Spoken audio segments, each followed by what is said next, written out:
It's time for another white-hot show of late model dirt track racing as Ford Heavy Trucks brings you the national competition and racing power of the Hav-A-Tampa Dirt Racing Series at Super Bee Speedway in Louisiana.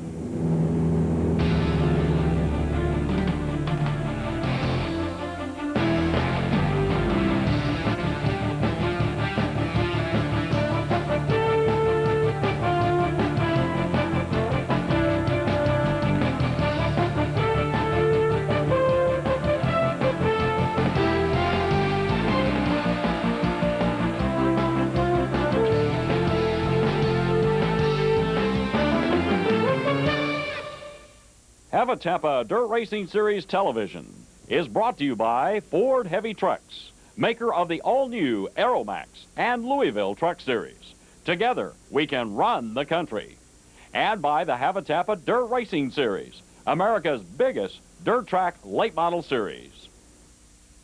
The Hav-A-Tampa Dirt Racing Series has come to Chatham, Louisiana, to Super Bee Speedway for race number 5 in the 1997 series. Hello, race fans. This is Trace Ali, along with Kevin Billingsley. And once again, the Hav-A-Tampa Dirt Racing Series has over 60 cars qualifying and racing for another huge purse at a great racetrack. Some drivers will leave here disappointed because they couldn't make the race, but race fans are going to love this track.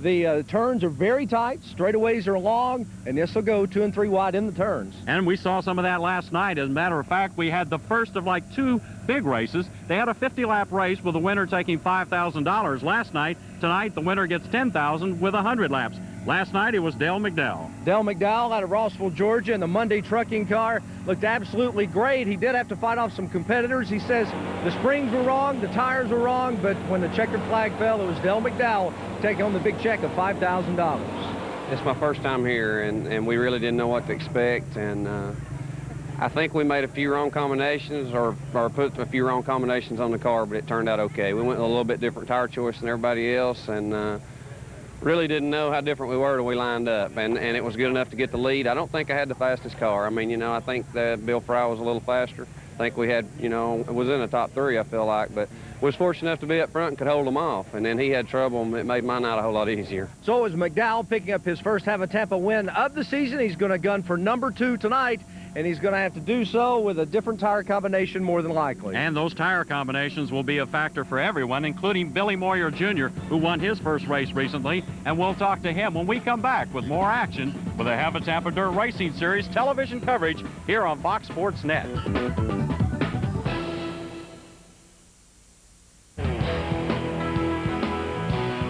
Hav-A-Tampa Dirt Racing action, of course, a big issue on Friday night as Dale McDowell won that race, as we said earlier. And tonight we're back to another race, 100 laps to make it happen. Of course, again, as we mentioned, the tire combinations are all over the map for all of these guys this time. We're not quite sure who's going to be on what tire tonight, are we? No, I don't think so. I don't think any combination will be the same for any driver. But one guy who's pretty good at setting up the cars and figuring out which tires to run, Billy Moyer. Of course, Billy Moyer won the last race the Hav-A-Tampa Series hosted at Crossville Speedway, and he found everything to be right that time. But figuring it out this time is going to be a real issue. We talked to Billy about this race.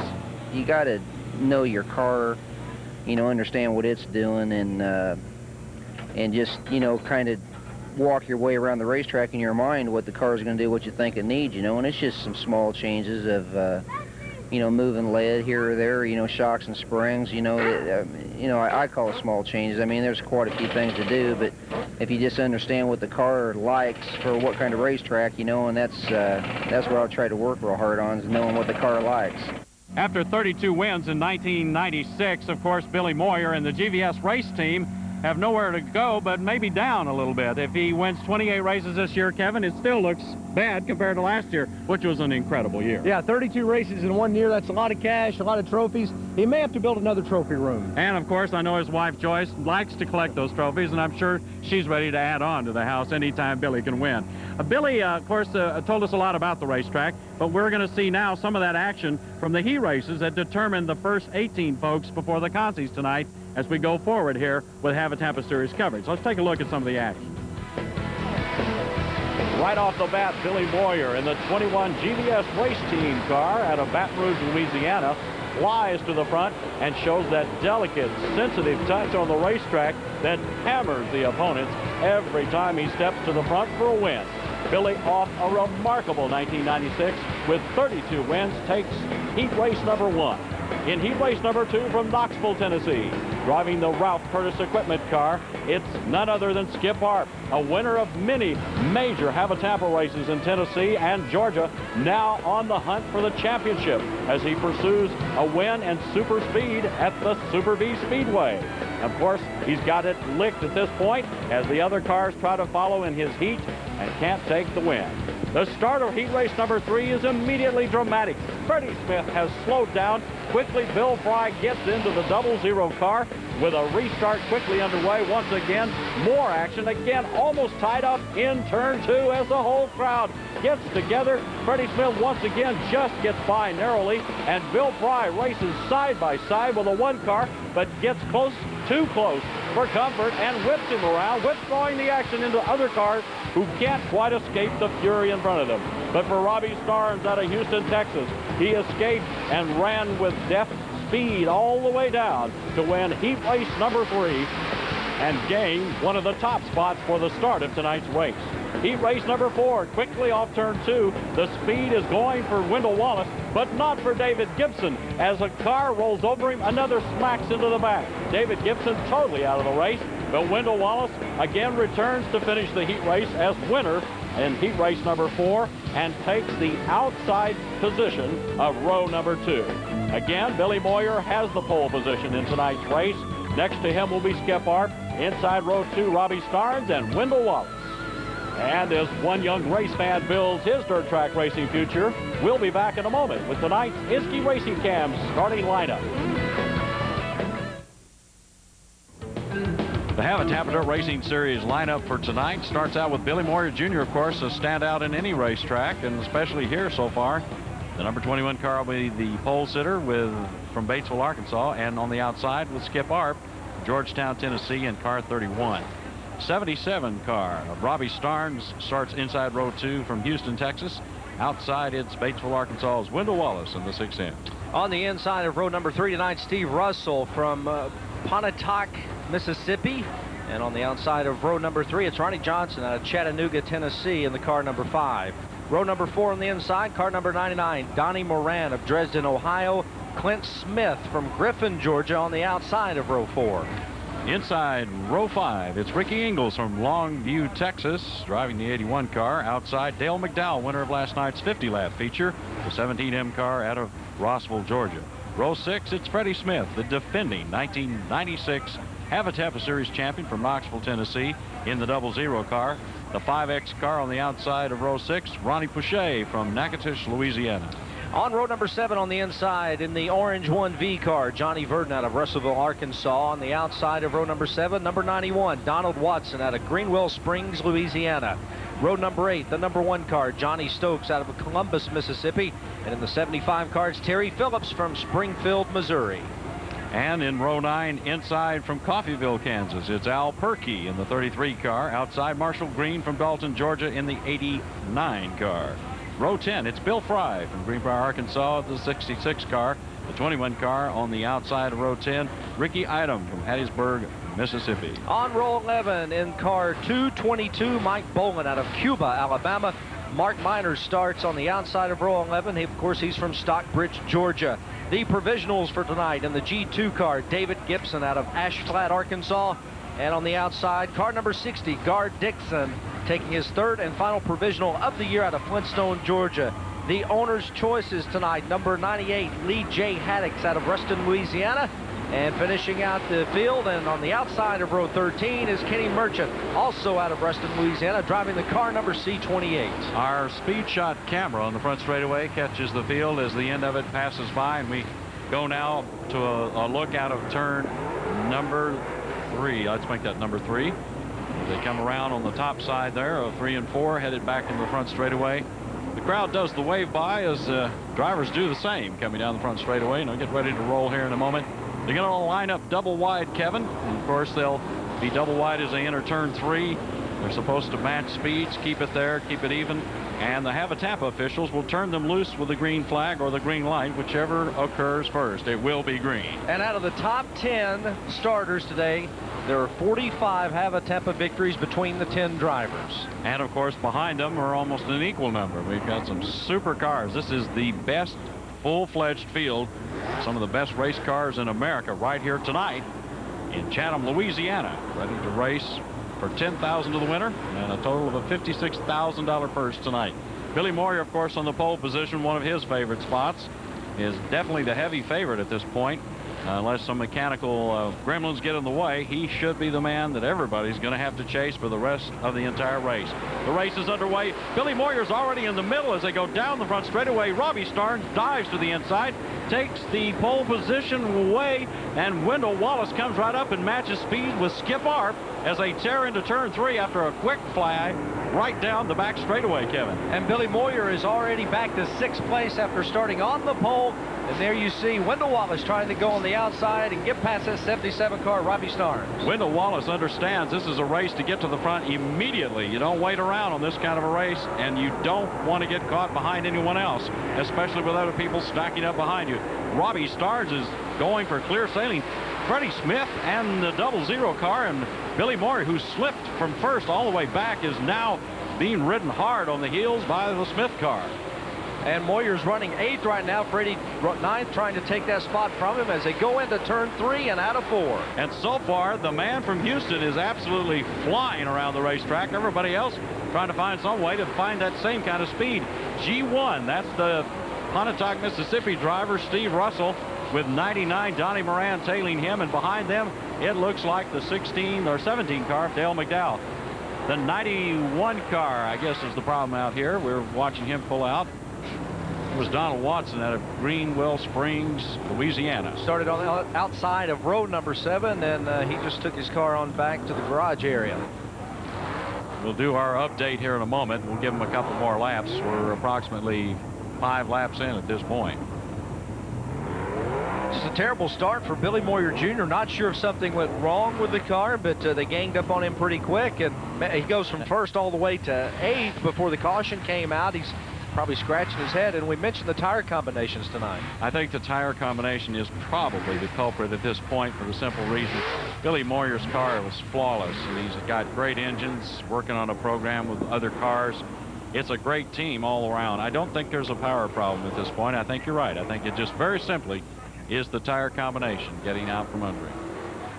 The leader, interesting, while we have a second here, and I'll tell this very quickly, the leader right now is 77, Robbie Starnes. You know, it's 2 career Hav-A-Tampa victories, and believe it or not, he won 1 in 93, 1 in 94, and it just so happens that in each of those wins, it was this particular weekend of the year. So could this be the lucky weekend? Well, I think that's the kind of thing you don't talk about quite that much, or you do what they call the magic jinx on somebody. But we're going to hope that this is a solid performance. It's just beginning. Of course, for our friend from Houston, Texas, Robbie Starnes had very tough luck so far. 4 races prior to this, he's had 4 crashes. And he did finish the 4th race, but the other 3 he has not. So Robbie Starnes is due, if anybody is, as he lines them up here coming out of turn 4, getting ready to go green, and once again around the cone, up the speed and down the straightaway with all those cars flying batters very quickly, almost up to 100 miles an hour instantly there as they go into turn 1.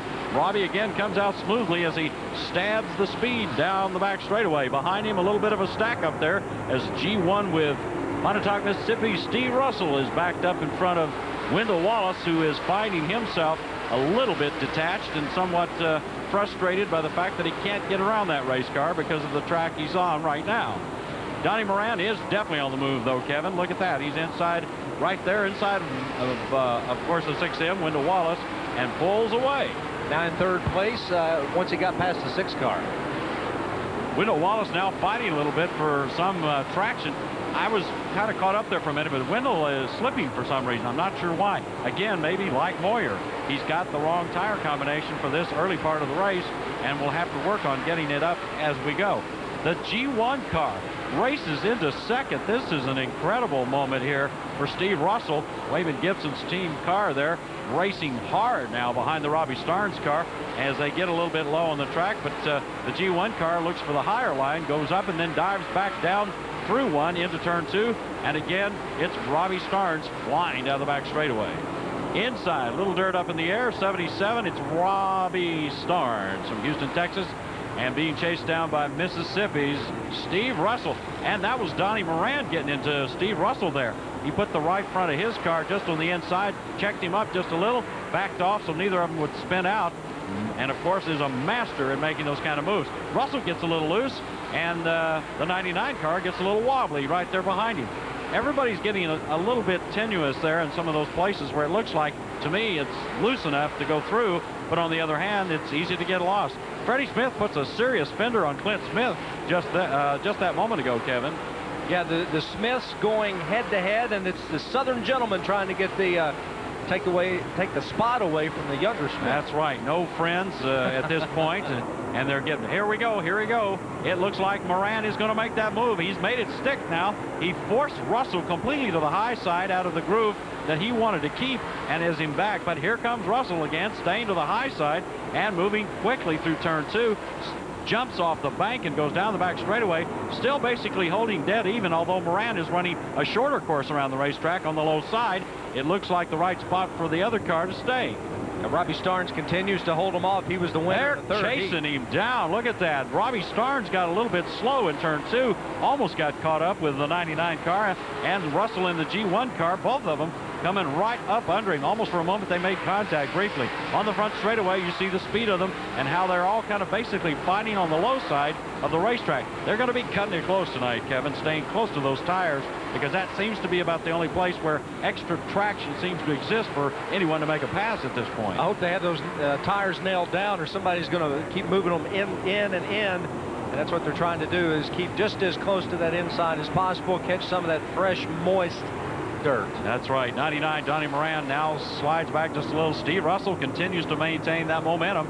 Looks very good as he flies right on behind the Robbie Starnes car, the 77 car, your leader so far in the race here tonight. We'll be looking at some of the others in the pack as we go along, but we just can't get away from here. There's too much at stake just right now in second place for these two cars as they battle away here in Chatham, Louisiana. It's Super Bee Speedway as the Hav-A-Tampa Dirt Racing Series is putting on a big-time show for race fans who love this kind of sport. And Steve Russell, watch the back end of that car almost come around as he comes out of each and every turn, but he manages to wrestle it back in. Clint Smith, of course, has got Freddie Smith. Not a good thing to have right on him. We've got a spin out. The leaders have all spun out. The top 3 have spun out. There they are. Starnes, Russell, and Wallace all banked up together out in turn 2. What a catastrophe for those 3. All of them will move to the back of the pack. That's just the beginning of tonight's race. We're going to take a look at what happened when we come back a little more if we can. Right here as the Hav-A-Tampa Dirt Racing Series continues, brought to you by Ford Heavy Trucks on Fox Sports South.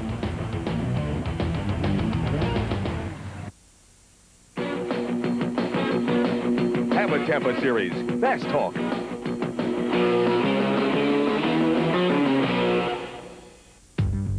Ford Commercial Trucks' commitment to the heavy truck industry now features the all-new Ford Aeromax 113. And those who've driven it give it an A+ for handling. It's the most comfortable truck I've ever been in. I've driven most of them, different brands. And it's laid out, the cab, the controls are all easy to reach, easy to find, and it's well thought out. The days of the old bouncy, noisy trucks are over. You know, the drivers need to be comfortable. They're not so tired at the end of the day, and this takes a long step towards solving that problem. Let's talk about Ford's commitment here to the heavy truck industry. Do you think this is on the money? Oh, it's a tremendous truck built from the ground up. Ford brought in over 5,500 folks, mechanics, drivers from different fleet situations, the people that purchased the truck, the owners, and asked them what they wanted in a truck when they started designing and building the truck. And from old mechanics where I came up through the pits, this is just a tremendous truck from the ground up. It is the start of a new evolution, I believe, in the trucking industry. It's far ahead of anything that we've ever built. I believe we're ahead of anybody else in the industry currently with with a truck of this type. As the new Ford Aeromax 113 turns the miles across America, the eyes of America's trucking industry are turning to Ford. Ford research among 5,000 truck drivers and owners brought forth the most requested customer features in Ford's Aeromax 113. In today's terms, big comfort, power to operate, and control at the wheel are all in the hands of today's driver. See it and ride the new wave of trucking success in Ford's Aeromax 113. Back in Chatham, Louisiana, at Super Bee Speedway as the Hav-A-Tampa Dirt Racing Series is 27 laps deep. We had a spin out before the caution, and actually all it affected was Donnie Moran. He moved back, and of course that put Starnes back in the lead. Let's take a quick look at the top 5 as they stand, brought to you by Iskey Racing Cams. Race with a legend. Robbie Starnes is your leader, and Steve Russell is currently second, Wendell Wallace third, Skip Arp fourth, and Ricky Ingles currently riding fifth. And that's the way it is so far. And of course, even after that spin out, Starnes retains the lead on every single lap so far. He shot to the front at the first part of the thing. He's led 27 laps and owns them all as they come back. They stab the front straightaway with speed as the green comes out, and away they go again. Houston's Robbie Starnes in the lead as they fight through turn 2 and 1 and go after it once again. Steve Russell, the G1 car, another nice surprise, up near the front with Wendell Wallace chasing him very fast in third. They all go in there, single line freight train, and somebody's going to have to go too wide sooner or later. They're not going to wait around on this. Steve Russell's line, if you'll watch, he stays low into, then goes to the high side, while Robbie Starnes continues to stay low on every part of the racetrack. Apparently, he's found a way to match both ends of the track and the front straightaways and pull them all together on the same spot over and over again. Ronnie Johnson on the high side. He's around Wendell Wallace. He's moving right up. In fact, all of a sudden, it looks like he's coming. He's making the pass. He's taking over the lead. He just about had it there. He's taking it back again. Here comes Ronnie Johnson, slipping to the high side. Inside Ronnie Boucher, who's not on the lead at this point, and takes it away from Robbie Starnes. He goes back up. He's going to the high side. He's definitely lifted enough. He's put the distance on him. He's got the lead. Ronnie Johnson has taken the lead from Robbie Starnes. Approximately 38 laps into the race. Now, Freddie Smith has gone to the low side and taken it away from Clint Smith. That's 7th place right there. Finally, after a little more than 30 laps, he manages to get the pass. And Johnson, by the way, the car has come in with the track conditions, and he's going up high. Steve Russell now going to the high and outside move there against Robbie Starnes. As we said earlier, watching Robbie Starnes rub that right tire so fast, so hard on the right rear of the car makes that thing get out of touch. Steve Russell now out there on the outside. He's getting around Starnes. Starnes is getting off. 00 coming inside now, inside the Boucher car, as he begins his attack on Robbie Starnes. Skip Arp. Skip Arp's still ahead of him. I forgot about that one. And then on the outside, Wendell Wallace mixing it up and making it real interesting for everybody. As Starnes has gone from first to third right now, and Skip Arp trying to put enough pressure on him to drop him to 4th place. And Starnes is losing the handle just a bit. The tires are heating up. The race is getting a little bit longer. Maybe the tires are getting a little thinner. Starnes has worn down that right rear enough now that it's a factor. He has been passed by 3 or 4 cars, and others are beginning to find a way around him as well. Here goes Freddie Smith inside, coming out of turn 4 and down the front straightaway, flying down there, and now chasing down Skip Arp, a sort of teammate of sorts, as Christian Berry Trucking and Ralph Curtis, both out of Knoxville, kind of semi-support the two teams together. 66 car, Bill Fry, Arkansas, now banging on the left side of the Clint Smith car. Clint losing a little bit of ground now too, as Bill Fry begins to pull up and get ahead on that particular pass. Now going through turn 1 and 2, and the 2 cars are flying right on through, but this is definitely Bill Fry's move that put him closer to the front. Now perhaps the methodical moves that Bill Fry is famous for over periods of time will begin to open up here and bring his car closer to the front. Marshall Green there still battling to keep himself from Ronnie Johnson's attempt to pass again. Ronnie Johnson is just absolutely going wild in the middle to the upper part of the racetrack, Kevin, and making it stick over and over again as he continues to motor around and pass cars. Now going inside just a little bit on the C28 car of Kenny Merchant, who's got a wiggle and a wobble there in his tail, and a little problem with the number 6M car pushing him around in the process. Yeah, and the Dale McDowell in the 17M car having his fair share of problems so far is Ronnie Johnson, kind of a neighbor, goes by him. We see Lee J. Haddix in the 98 car behind the 99 car of Donnie Moran. Now Billy Moyer sticking the nose under there a little bit, trying to find himself some action to get moving towards the front again. Clint Smith is now, I guess, beginning to wear his tires just a little because Lee J. Haddix has moved up on him, and now the 99 car is finding room to go around him on the high side. They'll battle here through turn 3 and 4 and try to bring it a little bit closer to the front.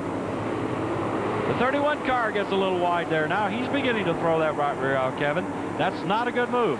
We've got another move over flag telling those folks to get out of the way and let Skip Harp and others get on by. I think they're giving it to Marshall Green. I think it was the 89 car that got... I think that's Ronnie Pochet that they're trying to move over so the leaders, the lead pack, can get past them. There's another glimpse of Ronnie Johnson. And working on Billy Moyer this time. Billy Moyer is apparently going to be lapped at this point by Ronnie Johnson. Incredible when you consider he started the pole and has had absolutely one of the fastest race cars all weekend long here before the caution. And that's Robbie Starnes. He's up in turn 2 and definitely at a standstill. I think it was a matter of time before something like that happened. You could see the car seem like lap after lap after lap it started riding up a little bit higher, and hopefully he'll be able to get it fired up and continue on. As we watch Robbie Starnes consider his fate, we'll take a break here in Chatham, Louisiana at Super Bee Speedway. We'll be back in a moment with more Hav-A-Tampa Dirt Racing Series action.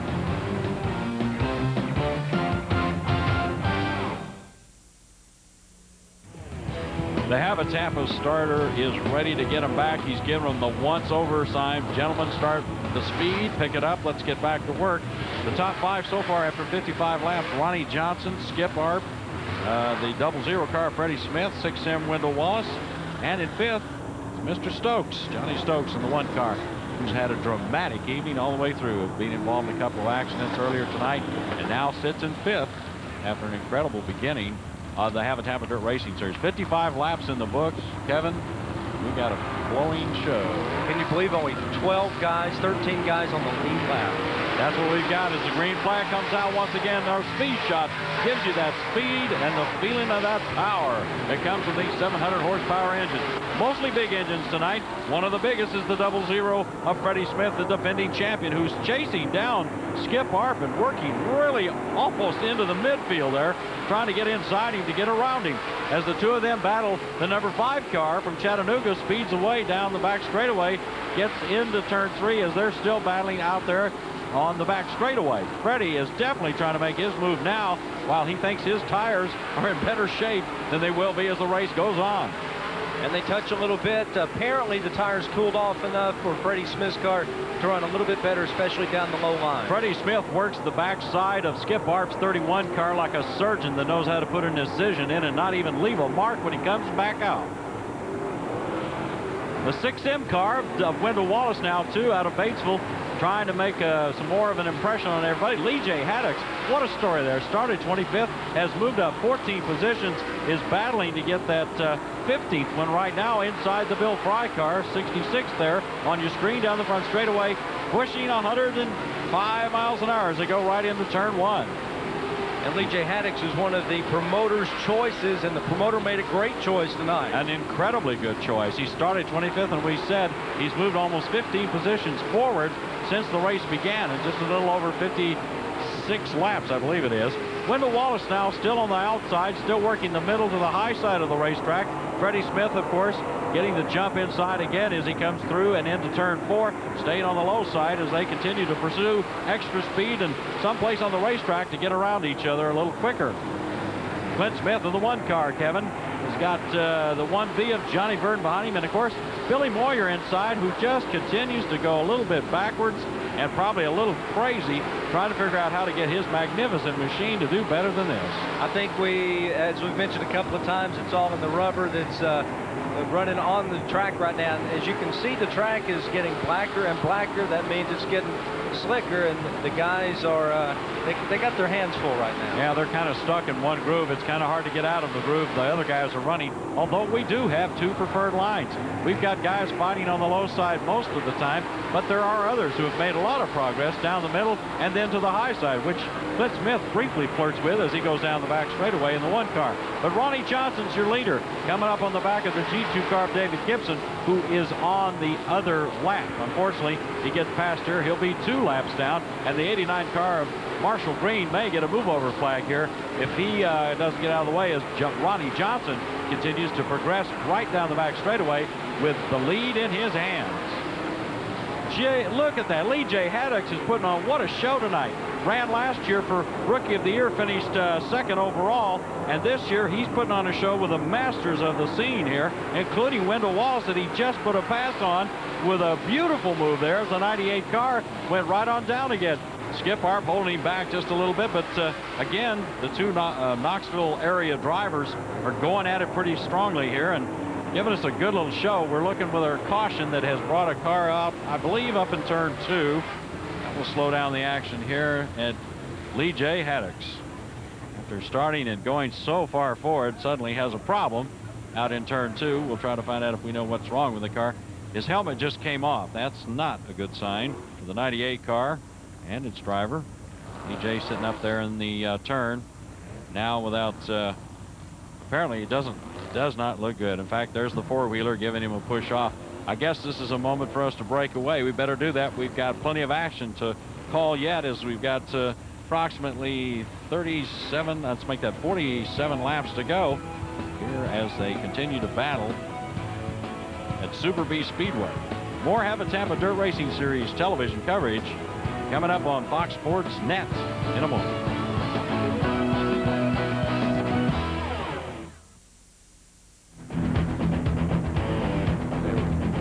And they're coming back here. There's Ronnie Johnson as the Hav-A-Tampa Dirt Racing Series begins lap 68 in tonight's 100-lap feature at Super Bee Speedway with lots of speed. The cone flying off to the right side of your screen, and all of them screaming through, trying to get that speed. Ronnie Johnson is in the lead, but Freddie Smith is putting on a great show for all of us race fans, and that includes you, as he chases the 31 car of Skip Harp. Skip doing a marvelous job, though, of course, of holding him back.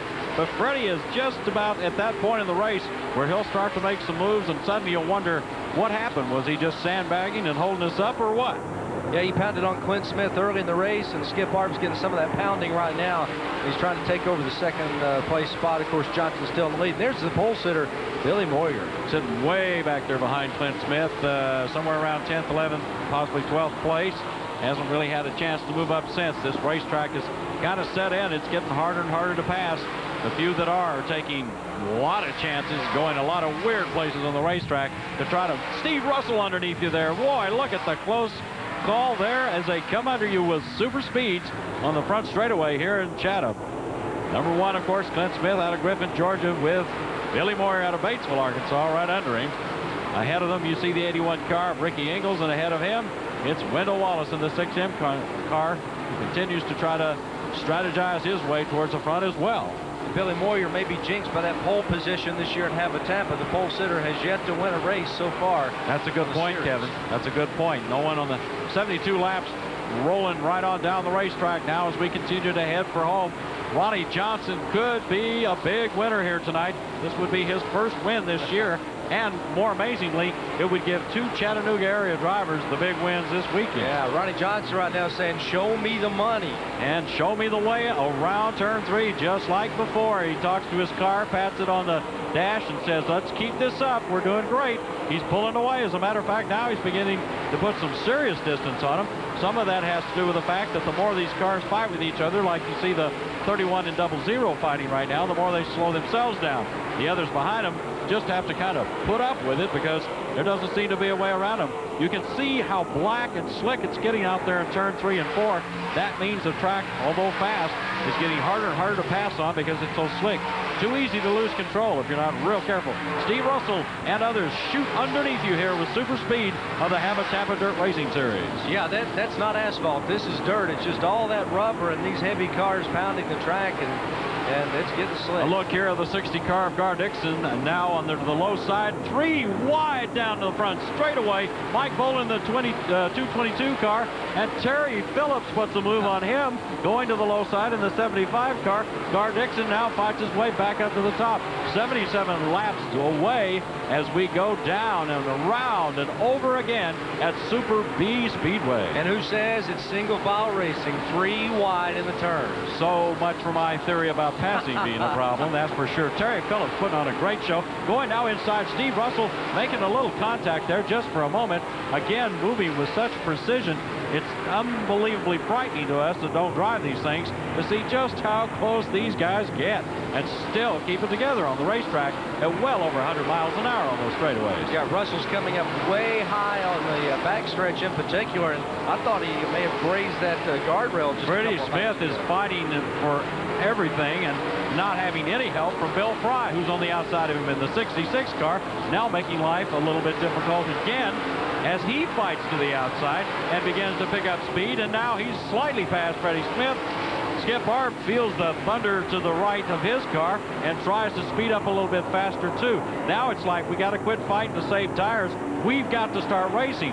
We're over 80 laps deep, and now it's beginning the final charge for that $10,000 to the winner as we battle here at Super Bee Speedway. And once again, Ronnie Johnson continues to pull away, and Dale McDowell, when he came up on Dale McDowell, McDowell's finger just pointed out, said, I'm going high, you just get under me and pass me because I know you're running faster than anybody. 82 laps as our leaders continue to pour away at it here. You're looking at the second and third place car. Skip Arp, the second place in 31, followed by Freddie Smith in 00, but all of a sudden, that's not true anymore. Bill Fry has made the pass. He is behind. He's past Skip Arp. He found the high side and went around him. Now, Freddie Smith says, that's the place I'm going. I'm going to find my way around. He's been battling with Skip Arp in the 31 car on the low side, lap after lap, but now he sees Bill Fry's success. He's going to try to emulate the same move and get himself around Skip Arp. And it seems to be working. Inch by inch, the 00 is pulling around the 31 car, going down the back straightaway, gaining on the speed, but Skip Arp holds it hard, puts the nose in there, but it's not enough. Freddie Smith has made the pass. Now he's pulled ahead, and Bill Fry in the 66 car is on the move. Well, great shot there of Ronnie Johnson, Kevin, coming out of turn 3. We're down to lap 86 as they pour through and put the speed on. Ronnie Johnson holding the lead. Yeah, Freddie Smith pounded his way to second. I'm not sure if he can keep up with Ronnie Johnson. There you see Freddie once again. Freddie putting a fender right into the 66 car, having a incredible time here as Bill Fry has made the move that taught Freddie how to get around the Skip Arp. Skip held him up for many laps, but now they're battling each other. And here's Freddie Smith repeating his role, but now the cars have changed. It's Bill Fry in the 66 car that he's got to work over. Well, he's worked over 2 or 3 guys tonight. I'm sure one more is not going to stand in his way. And this is the battle for second and third right there. We watch him come under the camera on the front straightaway. Here comes the speed out of turn 4 of the rest of the pack. Terry Phillips still making his moves. He comes under the 1 car. Now he's going ahead. He's ahead of Verdon and holding him off as the 1 car continues to battle to the outside and is trying to pull up behind him to make his move felt again. A lot of juggling, a lot of shuffling going down as Ronnie Johnson tries to get inside and get past 10 laps to go, Kevin. 10 laps to go. 10 laps to go. Here we go. Ronnie Johnson holding off the fight there from the 1 car. I'm trying to find out who that is. The 1 car battling away there. 66 car, Bill Fry still to the high side. A little bit of action there as Freddie Smith gets just a little bit into him and gets a little out of shape. Johnny Stokes in that 1 car. That's who we're looking for. The man is on the move also. A number of people have decided they're going to try to go win this race. Now Al Stokes is on the high side of Ronnie Johnson coming around turn 4. Major battle out there as Johnson continues to fight for everything. Move over flags are going out again, but we see Ronnie Johnson fighting as he goes inside Terry Phillips, trying to get away from him as well. Well, the race has been Johnson so far. Watch, he continues to keep the low line around the track, a little bit wiggly coming out of the turn, but he's going to go back into the next turn. Just a little bit of a control. Just a little bit of a control problem, yeah. Exactly. Just a little bit, but again, it's the slickness of the racetrack. They're trying to all overcome. You've got to keep the speed constant. You mess up too badly, and like at the early stages of the races, you'll see your car turning sideways and going to the infield. Johnny Verdon there on your screen with Johnny Stokes behind him. Both of those battling with 5 laps to go. Kenny Merchant's trying to make a run of it, make it a game for himself as he battles there with Johnny Stokes' car, and we watch them go flying down the back straightaway together. Here they come down the back straightaway into turn 3. We're looking over the field. That's the 17M car of Dale McDowell being chased by the 66 car, of course, of Fry, with the battle continuing behind him with Freddie Smith in the 00. And, of course, Gar Dixon on the outside. Everybody punching up, everybody taking a run at it, no matter which lap they're on right now. They're all trying to go forward very fast and make it happen. We're looking for the white flag. We've got a couple laps to go, and so far, Ronnie Johnson looks like the guy that's going to take this one. He's got the lead. He's holding the lead. He continues to run, and we're on right down to near lap 97. 2 laps away from white flag to pay dirt. Here we go. Look at the closeness of the action there. Happens to 17M car again. Now he's putting the pressure on Freddie Smith, although Freddie seems to have very little left in that car to push around Bill Fry. Fry, a master at holding off the best in the business once he gets in front. He's got this racetrack pretty much sewn up so that Freddie can't get around him, but Ronnie Johnson is going to continue to pour through. He's coming around. He's heading to the white flag. He just saw it. Ronnie Johnson goes into turn 1. He keeps himself calm. He keeps himself straight. He's out of 2. He shoots. He flies down the back straightaway. Comes in, stays deep on the gas into turn 3. Here he comes around turn 4. He's behind Wendell Wallace, who's been lapped. He's coming across and takes the checkered flag. Ronnie Johnson has grabbed one of the biggest races of his career and a huge purse tonight. Race number 5, it has the number 5 on it for 1997. And for Ronnie Johnson, his 18th career Hav-A-Tampa victory, raising the arm in nothing but ecstasy. I'm telling you, for a guy like this who's back on his own after teaming up last year, he's decided to go back out and pay the bills himself. $10,000 feels awfully good. Could have been great to have a camera on his wife, Pat, to see that look of relief on her face. I'll bet you for sure. Woo! Ronnie's heading to the scales. Kevin's heading to the front straightaway for the interview. He'll talk to Ronnie Johnson.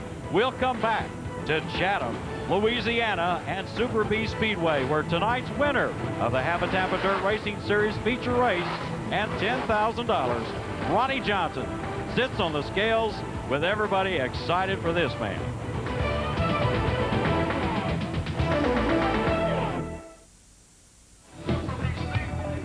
Ronnie Johnson, exuberant, excited, and ready to celebrate one of the biggest wins of his career here tonight at Super Bee Speedway. You see him with a crew member riding up there on the right rear of the car. Everybody's enjoying this moment with the Ronnie Johnson camp. Couldn't be happier for the man. It's a great moment. And Kevin Billingsley is going to talk to him and hear the results as he climbs from the car. Ronnie Johnson gets the victory salute, the recognition, and there's the wife throwing that big hug on her man. That was great. That is great. There's Ronnie Johnson. Let's hear what he has to say, Kevin Billingsley.